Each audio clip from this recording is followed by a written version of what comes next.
Well, the mission came about because we found that when I was volunteering Kitten County Animal Shelter that there was a lack of resources for people. At that particular time, we decided that we were going to make a foster-based program, and we started out at Kitten County Animal Shelter, and we've expanded out to other shelters, including Campbell County, Boone County, Dearborn Animal Shelter, and Trenton, Ohio as well. Pet Castle has been doing this for about 8 years now. We went nonprofit in 2004, so it's been about 4 years that we're actually an official nonprofit with the state of Kentucky. We used to do more owner relinquish. Now we've found that it's a little bit easier to have the animals filtered through the shelters.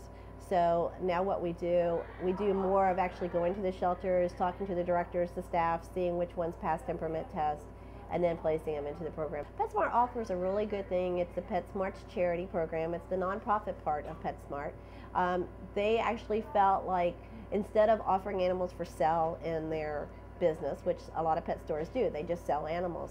PetSmart took a unique approach and said, hey, we do want to sell our merchandise, and we know if animals are adopted, we're going to sell that merchandise, you know, but instead of selling them, let's go to the shelters, let's go to the rescue groups that need help, and you know, let's see what we can do to help them. I say go to petfinders.com.